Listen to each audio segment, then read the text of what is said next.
चलो सभी लोग यहाँ पे ध्यान दो। आज हम लोग स्टार्ट करने वाले हैं हमारा चैप्टर 3 कंपनी फाइनल अकाउंट। पहले चैप्टर के बारे में कुछ चीजें मैं आपको बता दूं। बोर्ड में 11 मार्क्स का चैप्टर में से एक क्वेश्चन आता है। अब वो कंपलसरी में नो एनी ऑप्शन। कितने मार्क्स का आता है? 11 मार्क्स का।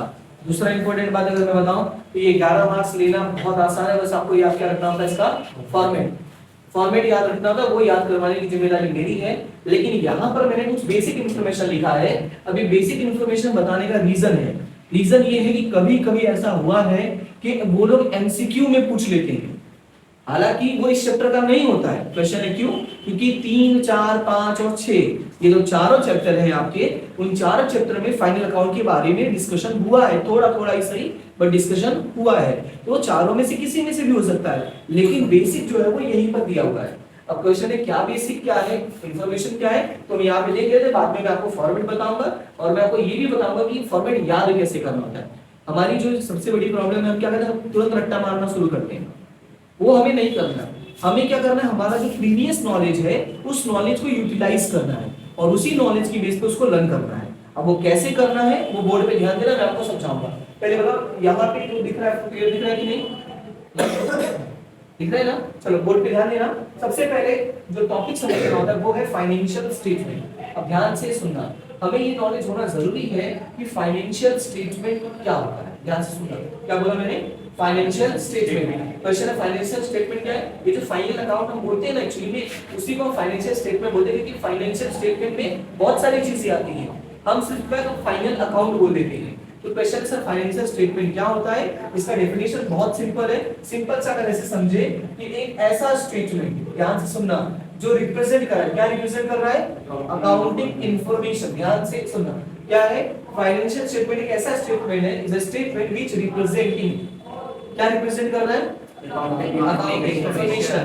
कैसे रिप्रेजेंट कर रहा है? ब्रीफली। ठीक है, इतना क्लियर हुआ? अच्छा आगे बात करते हैं। और अच्छा ये कब कर रहा है? Eight the end of accounting process for an accounting period. मतलब अकाउंटिंग पीरियड जो डिसाइड होता है, एक समय निश्चित होता है ना कि 2024, 25, 25, 26 ऐसा डिसाइड होगा कि नहीं? तो मान लेते हैं हमारा 2025-26 है, 2025-26, तो वो है हमारा अकाउंटिंग पीरियड। और फिर जब हमारा अकाउंटिंग प्रोसेस फिनिश होगा, उसके एंड में हम एक ब्रीफ नोट रेडी करेंगे और उसमें हम क्या दिखाएंगे? Accounting information. आपको ये बात पता है, हम शुरू से इस बात को पढ़ते आए हैं कि जो भी हम शुरू से लेके साल के फर्स्ट डे से लेके eight the end of the year तक जो ट्रांजैक्शंस करते हैं, उस ट्रांजैक्शंस को हम कंक्लूजन बनाते हैं। और वो कहाँ बनाते हैं? फाइनल अकाउंट में, जो हम पार्टनरशिप वाले में भी पढ़ चुके हैं। ये बात समझ में आया? ठीक है। अच्छा दूसरी बात करूं मैं कि फाइनेंशियल स्टेटमेंट जब वर्ड यूज होता है ना, उसके अंदर क्या क्या आता है। पहला तो आपका क्या आएगा? दूसरा क्या आएगा? ये हम जानते हैं, लेकिन कुछ और बातें हैं। दूसरी बातें यहाँ पे मैंने क्या लिखा है? Non profit organisation. आपको पता है कि बहुत सारे ऐसे ऑर्गेनाइजेशन होते हैं जो प्रॉफिट के लिए काम नहीं करते हैं, तो वो ऑर्गेनाइजेशंस भी कंपनी एक्ट को फॉलो करते हैं, लेकिन वो प्रॉफिट एंड लॉस नहीं बनाते। वो क्या बनाते हैं? Income expenditure account. क्या बनाते हैं? Income expenditure account. ध्यान से सुनना इस बात को। जो लोग बिजनेस करते हैं for the purpose of profit, क्या बोला मैंने? For the purpose of profit, वो क्या बनाते हैं? Profit and loss. और जो लोग बिजनेस करते हैं, मतलब बिजनेस ना करके कोई ऐसा काम करते हैं जिसका ऑब्जेक्टिव प्रॉफिट नहीं होता, वो लोग क्या बनाते हैं? Income and expenditure. जैसे स्कूल, कॉलेज, हॉस्पिटल, आश्रम, ये सारे जो हो गए ना, ये लोग इनकम एक्सपेंडिचर काम बनाते हैं। क्लियर हुआ इतना? प्रॉफिट एंड लॉस के बदले में। उसके अलावा इसके अंदर एक और स्टेटमेंट आता है, उसका नाम क्या है? Cash flow statement. आपका चैप्टर नंबर 6 है, कैश फ्लो स्टेटमेंट। तो वो भी किसका पार्ट है? फाइनल अकाउंट का ही पार्ट है, मतलब फाइनेंशियल स्टेटमेंट के अंदर आता है। इसके अलावा दूसरा क्या है? Statement of changes in equity. जब आप कॉलेज में जाओगे ना, तो वहां पे आपको अलग से इक्विटी का अकाउंट बनाना पड़ता है, छोटा सा कैलकुलेशन पोर्शन, जिसमें ये डिनोट होता है कि साल भर में इक्विटी में कोई चेंजेस तो नहीं हुआ है, नहीं हुआ है तो कॉपी पेस्ट करके लिखना होता है। इन सब के अलावा एक आता है आपका नोट्स। क्वेश्चन है ये नोट्स कैसा है? अब जैसे कि जब हम फाइनल अकाउंट प्रिपेयर करते हैं ना, तो फाइनल अकाउंट में सिर्फ फॉर्मेट लिखते हैं। क्या लिखते हैं हम लोग? फॉर्मेट। अब आपको पता है कि फॉर्मेट के अंदर तो 2-3 नाम ही होते हैं, पर उसके अंदर तो असली में और भी बहुत सारे होते होंगे ना, तो वो बहुत सारे जो नाम होते हैं उसको अलग से हम कैलकुलेट करके बनाते हैं, फिर उसका जो आंसर होता है वो उसके अंदर लिखते हैं। 12वीं में ये सब नहीं है, पहले ही बता दे रहा हूं मैं। ये सिर्फ आपकी इंफॉर्मेशन के लिए कि आपको पता होना चाहिए कि फाइनेंशियल स्टेटमेंट में ये 5 चीजें आती हैं। बता इतने में कोई तकलीफ? ये बात क्लियर हुआ? अच्छा, ये जो 5 चीजें आती हैं और जो मैंने आपको एंड में बोला नोट्स, ये नोट्स आपको प्रिपेयर करना पड़ता है, वो भी कब? कॉलेज में। जब आप कॉलेज में जाओगे, फर्स्ट ईयर में पढ़ोगे, तो फर्स्ट ईयर में ही आपका एक चैप्टर होगा फाइनेंशियल स्टेटमेंट, यही सेम नाम का, कंपनी फाइनल अकाउंट। और उसमें जब आप फाइनल अकाउंट बनाओगे ना, तो उसमें आपको ये दोनों बनाना पड़ेगा, statement of showing changes in equity और दूसरा क्या? नोट्स। नोट्स कैसा होता है कि अगर कोई मान लो कुछ चेंज हो रहा है तो उसकी नोट्स बनाना पड़ता है। इतना क्लियर हुआ? अब इधर आ जाओ, हम बात करते हैं किसकी? Final account. अब यहाँ से हमारा काम शुरू होता है। जब हम फाइनल अकाउंट की बात करते हैं तो फाइनल अकाउंट में बेसिकली कितने अकाउंट्स होते हैं आपके? कौन कौन से? अब ये इंपॉर्टेंट एमसीक्यूज में आया वो क्वेश्चन है। क्वेश्चन क्या है वो सुनना कि बैलेंस शीट को किसमें इंक्लूड किया गया है? मतलब ऐसा है कि शेड्यूल 3 का कंपनीज एक्ट जो है, मतलब कंपनी एक्ट है ना, उसका शेड्यूल 3 है।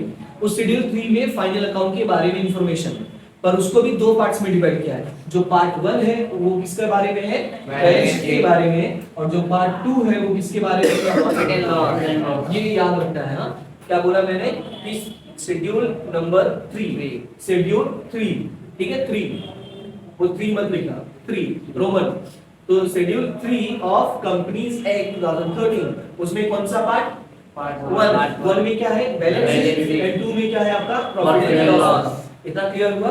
अच्छा, अब जब हम लोग अकाउंट बनाते हैं ना, तो अकाउंट में क्या होता है? फॉर्मेट रेडी करते हैं। अब आपको पता है फॉर्मेट रेडी करते हैं तो उसके ऊपर नाम लिखते हैं कि नहीं?